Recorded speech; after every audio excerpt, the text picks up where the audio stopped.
কিছু অভিযান কৰিছে যি বাংলাভাষী যি সংখ্যালঘু সম্প্ৰদায় বা মিয়া বুলি যি কওক তেওঁলোকে অভিযোগ উত্থাপন কৰিছে যে তেওঁলোক সন্দেহজনক আৰু উজনি অসম ত্যাগ কৰিব লাগিব লাষ্ট ৱাৰ্ণিং দিছে এতিয়া দেখা পোৱা গ'ল আপোনালোকে তেওঁলোকক জবাবদিহি কৰিলে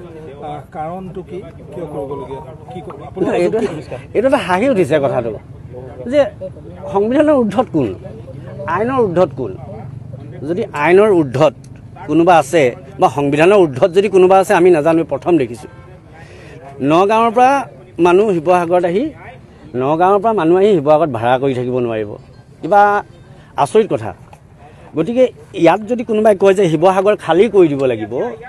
নগাঁৱৰ মানুহে তো এজ এ মানুহ হিচাপে নগাঁৱৰ মানুহজনক খেদাব নোৱাৰিব আৰু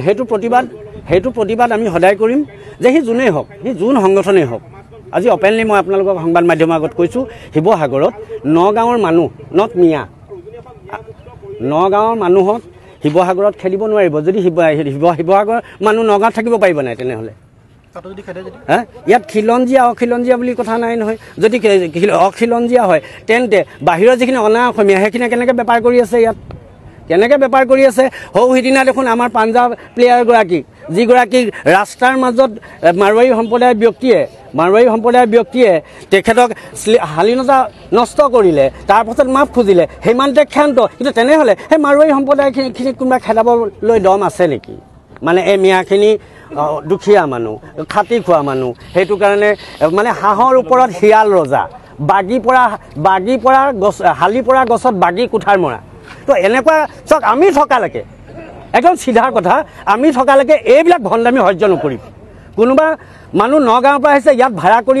থাকে যদি সি বাংলাদেশী হয় তাৰ কাৰণে সেই বাংলাদেশী হ'লেও কোনেও তাক আঙুলি টুৱাব নোৱাৰিব সেই বাংলাদেশীক আঙুলি টুৱাবৰ কাৰণে এখন আইন আছে সেই বাংলাদেশীক খেদিবৰ কাৰণে এখন আইন আছে এটা প্ৰশাসন আছে আইন আৰু প্ৰশাসনৰ ঊৰ্ধত সংবিধানৰ ঊৰ্ধত যোনে যাব আমি মাতিম আৰু মাতিয়ে থাকিম যোনে যি কওক কোনোবাই যদি দালাল কয় কোনোবাই যদি কিবা কয় আমি একো আপত্তি নাই আমাৰ সংগঠনৰ যুক্তি আছে যে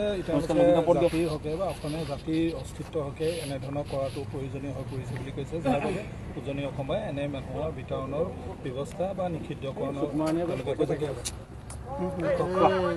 এতিয়া কথাটো হ'ল চাওক আপুনি কি ক'লে যে জাতিৰ হকে কিবা তেখেতলোকে মানে অসতি সংকেত আনিছে শিৱসাগৰ হেৰিখনত জেলখনত চাওকচোন শিৱসাগৰ জেলখনত এটা আপুনি RTI মৰাই দিয়ক গম পাই যাব কি ক'ত কিয় বিখ্যাত শিৱসাগৰৰ জেলখনত এটা RTI মাৰক যে তাত কোনখিনি মানুহ বেছি আছে কোনখিনি মানুহ কম আছে যদি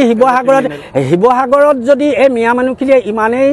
যদি অত্যাচাৰ কৰিছে যদি ইমানেই তেখেতলোকৰ বেয়া কাম কৰিছে ইমানেই ধৰ্ষণ ইমানেই কৰিছে তেনেহ'লে শিৱসাগৰৰ জেলত আপোনালোকে RTI মাৰক কোনটো ধৰ্মৰ মানুহ বেছি আছে চিধাকৈ ক'ব গ'লে আপোনালোকে গম পাই যাব মই সিমানটো ক'ম